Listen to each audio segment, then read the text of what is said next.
நேயர்கள் அனைவருக்கும் புத்தம் புது காலை வணக்கம். ஸோ இன்னைக்கு நம்ம புத்தம் புது காலை ஷோல பார்த்தீங்கன்னா நிறைய ரேண்டம் ஃபேக்ட்ஸ் பற்றி தான் நம்ம பார்க்க போகிறோம். ஸோ உங்களுக்காக நிறைய விஷயங்கள் தேடி கண்டுபிடிச்சி எடுத்துகிட்டு வந்திருக்கேன். அண்ட் இதெல்லாம் பார்க்கறதுக்கு முன்னாடி வாங்க ஷோக்குள்ளே போகலாம்.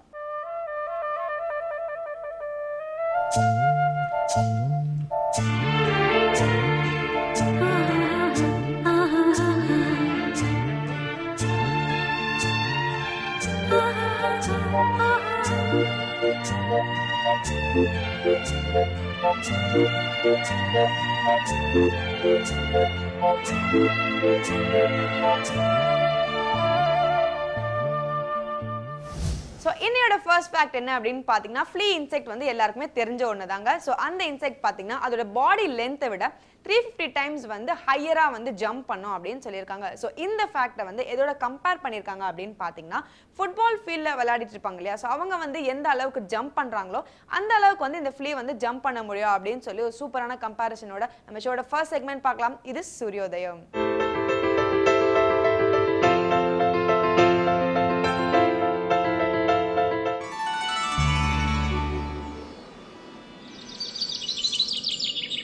இன்று 16/1/2017 திங்கட்கிழமை, துன்முகி வருடம் தை மாதம் 3ஆம் தேதி.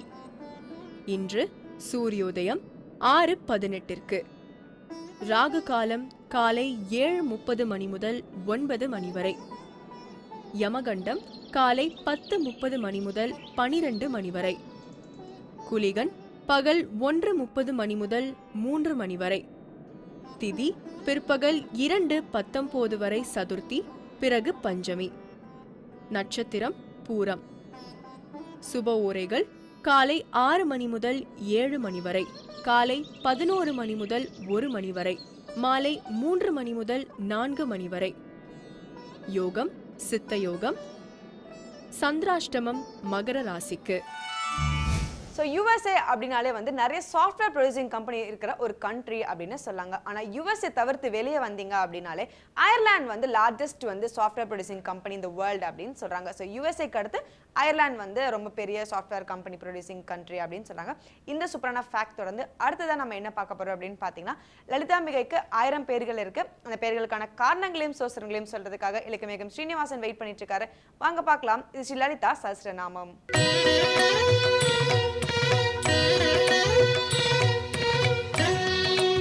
ஸ்ரீ வித்யோபாசனாசக்தம் ஸ்ரீ வித்யாபீடபூஷணம் ஸ்ரீ வித்யாபினவம் வந்தே ஸ்ரீ கிருஷ்ணானந்த சர்க்குரு. அனைவருக்கும் இனி காலை வணக்கம். ஸ்ரீ லலிதா சகஸ்ரநாமம் அன்னையின் அற்புத திருநாமங்கள் 1000. ஆயிரக்கணக்கான திருநாமங்கள் தேவிக்கு. சகஸ்ர என்பதற்கு 1000 என்று ஒரு பொருள், கணக்கில்லாத என்பது ஒரு பொருள்.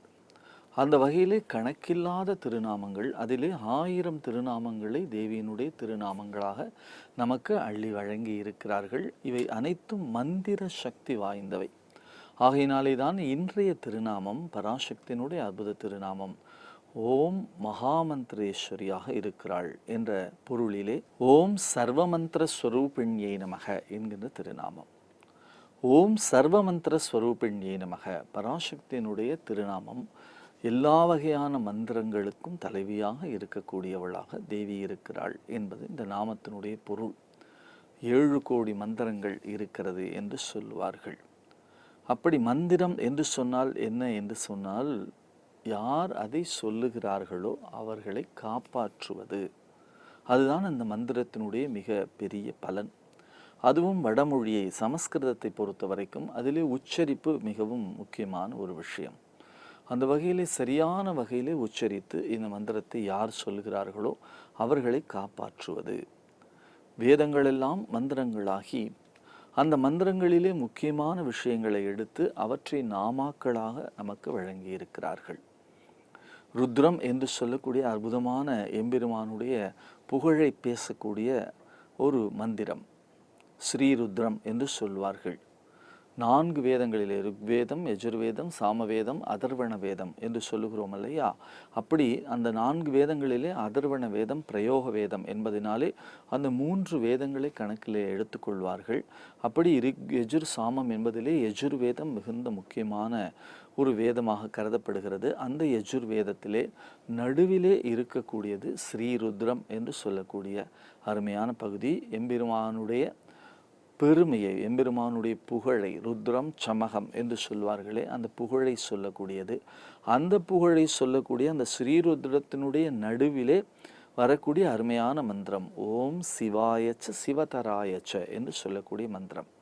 ஆகையினாலே தான் மிக அழகாக ஞானசம்பந்த பெருமான் இதை சொல்லுவார். வேதம் நான்கினும் மெய்ப்பொருளாவது நாதன் நாமம் நமசிவாயவே என்று சொல்லுவார்.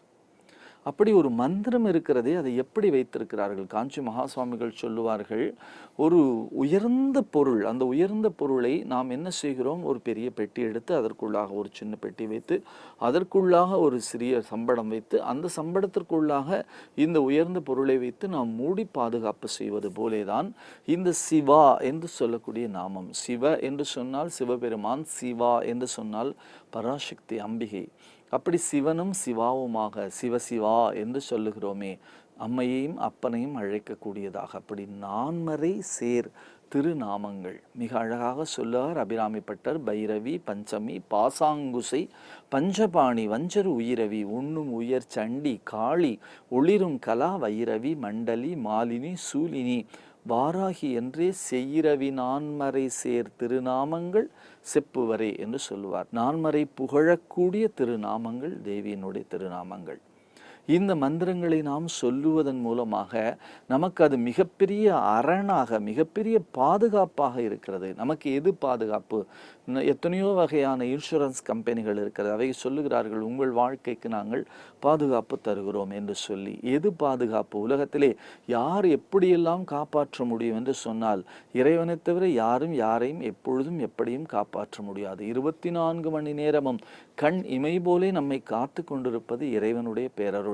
ஆகையினாலே தான் ஒரு அரண்மனைக்கு அரண் எப்படி இருக்கிறதோ, அரண்மனை என்று சொன்னால் அந்த அரண்மனையை சுற்றி அகழி என்று ஒன்று இருக்கும், நீர்நிலை பொருந்தியதாக. அந்த அகழி இருக்கிறதே, அந்த அகழிக்கு அடுத்தாற் போலே ஒரு மிகப்பெரிய மதில் சுவர். மதில் சுவர் என்று சொன்னால் அதை கடப்பதற்கே கொஞ்சம் நேரமாகும். அப்படிப்பட்ட ஒரு மதில் சுவர். அந்த மதில் சுவருக்கு அரண் என்று பெயர். அந்த அரண் போலே பாதுகாப்பாக தேவியினுடைய திருநாமங்கள் இருக்கும் என்று அழகாக சொல்லுகிறார் அபிராமிப்பட்டர். நாயகி, நான்முகி, நாராயணி, கை நளின பஞ்ச சாயகி, சாம்பவி, சங்கரி, சியாமளை, சாதினச்சு, வாயகி, மாலினி, சூலினி, வாராகி, மாதங்கி என்று ஆயக்கி ஆதியுடையாள் சரணம் அரண் நமக்கே என்று சொல்லுகிறார். அந்த மந்திரம், அதான் அந்த மகா மந்திரம் தேவியினுடைய திருமந்திரம். அப்படிப்பட்ட மந்திரங்களையெல்லாம் ஒன்று திரட்டியது தான் நம்முடைய சகஸ்ரநாமம், லலிதா சகஸ்ரநாமம். லலிதா சகஸ்ரநாமத்தை பாராயணம் செய்வது என்பதும் கேட்பது என்பதும் கூட ஒரு மிகப்பெரிய விஷயம். எல்லோரும் லலிதா சகஸ்ரநாமத்தை மிகப்பெரிய குழுவாக இணைந்து பல்வேறு இடங்களிலே நாம் பாராயணம் செய்யக்கூடிய மிகப்பெரிய பாக்கியத்தை காண்கிறோம். மாதா அமிர்தானந்தமை அவர்களுடைய ஆசிரமத்திலே, அவர்களுடைய சீடர்களாக, அவர்களுடைய மிகப்பெரிய டிவோட்டிஸ் என்று சொல்வார்களே, பக்தர்களாக இருக்கக்கூடியவர்களுடைய எல்லார் இல்லங்களிலும் கூட இந்த லலிதா சகஸ்ரநாமத்தை சொல்லிக்கொண்டே இருப்பார்கள். அம்மாவினுடைய கட்டளையாக அது இருக்கிறது. அம்மா சொல்லுவார்கள், யார் லலிதா சகஸ்ரநாமத்தை சொல்லுகிறார்களோ அவர்களுக்கு ஒரு குறையும் வராது, அவர்களுக்கு எந்த விதமான கஷ்டமும் வராது என்று சொல்லுவார்கள். ஏனென்றால் இந்த 1000 நாமங்கள் சகல மங்களங்களையும் அளிக்கக்கூடிய நல்ல நாமங்களாக இருக்கிறது. ஆகையினால இந்த நாமத்தை திரும்ப திரும்ப திரும்ப சொல்லுவதன் மூலமாக என்ன கிடைக்கிறது? மனம் தூய்மை அடைகிறது. மிக முக்கியமான விஷயம். மிக அழகாக சொல்லுவானே வள்ளுவ பெருந்தகை, எது உலகத்திலே மிகப்பெரிய அரண், மிகப்பெரிய தர்மம், மிகப்பெரிய விஷயம் என்று கேட்டால் மனத்திலே அழுக்கில்லாமல் இருப்பது. மனத்துக்கண் மாசு இளன் ஆடல் அனைத்து அரண் ஆகுல நீர பெற என்று சொல்லுவார். எப்படி மனத்திலே அழுக்கில்லாமல் இருப்பது? நெஞ்சத்து அழுக்கையெல்லாம் நின் அருட்புணலால் துடைத்தனை சுந்தரி நின்னருள் ஏதென்று சொல்லுவதே என்று சொல்லுவார் அபிராமிப்பட்டர். அப்படி மனத்திலே அழுக்கில்லாமல் மாசு இல்லாமல் இருக்கக்கூடிய தன்மையை பராசக்தி இந்த நாமங்களை திரும்ப திரும்ப திரும்ப சொல்லி கொண்டிருப்பதன் மூலமாக நமக்கு வழங்குகிறாள். மிக அழகாக வாரியார் சுவாமிகள் சொல்லுவார்கள், நந்தனார் தன்னுடைய சுற்றங்களையெல்லாம் அழைத்து கொண்டு திருப்புன்கூர் என்ற திருத்தலத்திற்கு செல்வதற்காக கூப்பிடுகிறார். பொதுவாக நாம் இன்றைக்கு என்ன பார்க்கிறோம்? பரிகார தலங்கள் என்று சொல்லி எல்லா ஆலயங்களையுமே ஏதாவது ஒரு நோக்கத்தோடே சென்று வழிபாடு செய்ய வேண்டும் என்ற தன்மைக்கு கொண்டு வந்து விட்டோம். இந்த கோயிலுக்கு போனால் கடந்தீரும், இந்த கோயிலுக்கு போனால் கஷ்டம் போகும், இந்த கோயிலுக்கு போனால் போனால் கல்யாணம் நடக்கும், இந்த கோயிலுக்கு போனால் குழந்தை பிறக்கும்.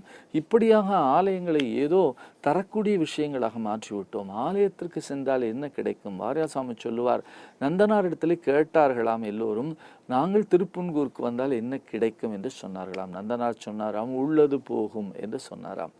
உள்ளது போவதற்கு எதற்கு கோயிலுக்கு போக வேண்டும் என்று அவர்கள் மிகவும் சீரியஸாக கேட்டார்கள். அப்பொழுது சிரித்து கொண்டே நந்தனார் சொன்னார், உள்ளது போகும் என்று சொன்னால் நீங்கள் உடனடியாக செல்வத்தை எடுத்துக்கொள்கிறீர்கள். இல்லை, உள்ளது என்று சொன்னால் நம்மிடத்தில் உள்ள கவலைகள், நம்மிடத்தில் உள்ள கஷ்டங்கள், நம்மிடத்தில் உள்ள அழுக்குகள், நம்மிடத்தில் உள்ள பிரச்சனைகள் இவையெல்லாம் போய்விடும்.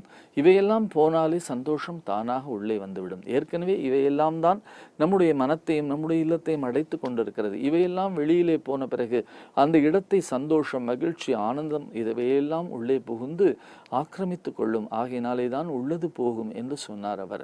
அப்படி ஆலயங்களுக்கு சென்று அந்த ஆலயங்களை வழிபாடு செய்யக்கூடிய தன்மையிலே அந்த ஆலயங்களுக்குள்ளாக இருக்கக்கூடிய பராசக்தி, பரதேவதையை நாம் வழிபாடு செய்கின்ற பொழுது நம்முடைய மனத்திலே இருக்கக்கூடிய அத்தனை அழுக்குகளுமாக நீங்கி போய் விடுகிறது. அதற்கு முக்கியமான விஷயம் அவளுடைய நாமத்தை சொல்லுவது. ஒரு சுவற்றிலே வெள்ளை அடித்து இங்கே எழுதாதீர்கள் என்று சொல்லி நாம் எழுதி வைத்து விட்டால் அவர்கள் எழுத மாட்டார்கள். அப்படி முழுமையான சுவர் பாதுகாப்பது போலே நம்முடைய மனத்தை ஒன்றுமில்லாமல் ஆக்குவதற்கு முதலிலே மந்திரங்களை சொல்லி பழக வேண்டும். மந்திரங்களுக்குள்ளாகவே மூழ்கி போனால் தன்னந்தனி நின்றது தான் அறிய இன்னும் ஒருவருக்கு இசைவிப்பதோ என்று கேட்பாரே அருணகிரிநாதர். அப்படி மந்திரங்களையெல்லாம் தேவியினுடைய திருநாமங்களை சொல்லி சொல்லி உச்சரித்து கொண்டே இருந்தால் அந்த மந்திர சொருபமாக இருக்கக்கூடிய பரதேவதை நம்மை எல்லா வகையிலும் வழி நடத்தி காப்பாற்றுவாள் என்று சொல்லக்கூடிய அருமையான திருநாமம் ஓம் சர்வமந்திர ஸ்வரூபிணியை நமக என்கின்ற திருநாமம். தேவியினுடைய நாமத்தை, அவளுடைய மந்திரங்களை முறைப்படியாக உச்சரித்து நலம் யாவும் பெறுவோம். இந்த விடியலிலே அதற்கு அவள் அருள்பாலிப்பாள் என்று சொல்லி லலிதா சகஸ்ரநாமத்தினுடைய அருமை திருநாமங்களை தொடர்ந்து சிந்திப்போம். நாளை சந்திப்போம். நன்றி, வணக்கம்.